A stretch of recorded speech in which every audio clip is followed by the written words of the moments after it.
রাজশাহী দুর্গাপুর সরকারি পাইলট উচ্চ বিদ্যালয়ের এসএসসি ১৯৭৮ ব্যাচ এর পুনর্মিলনী অনুষ্ঠিত হয়েছে। ডিপিডি ভাইরাল টিভির ভিডিও চিত্রগ্রাহক মুক্তার হোসেন আলিফের ভিডিও চিত্রে প্রতিবেদক হাসিবুর রহমান হাসিবের প্রতিবেদনে বিস্তারিত।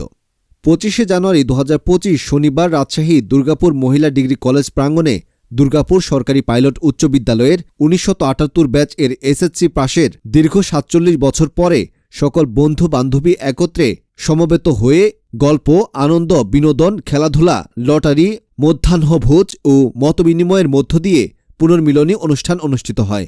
অনুষ্ঠিত ১৯৭৮ ব্যাচ এর পুনর্মিলনী অনুষ্ঠানে মতবিনিময়কালে বক্তব্য রাখেন দুর্গাপুর পৌরসভার সাবেক মেয়র, রাজশাহী জেলা বিএনপির সম্মানিত সদস্য, দুর্গাপুর উপজেলা বিএনপির সাবেক সাধারণ সম্পাদক সাইদুর রহমান মন্টু।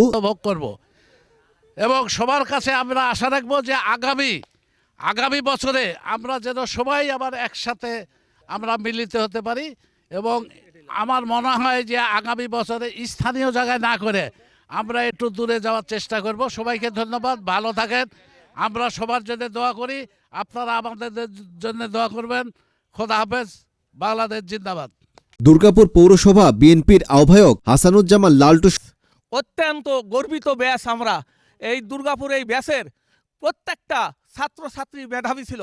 তারা বিভিন্ন পেশায় নিয়োজিত, কেউ ইঞ্জিনিয়ার, কেউ ডাক্তার, কেউ শিক্ষক, কেউ ভালো কৃষক। এবং যারা আমার ভাবিরা আছে, আমার বন্ধুবান্ধব আছে, সবাই মোটামুটি পেশায় আছে, কেউ গৃহিণী, কেউ শিক্ষক।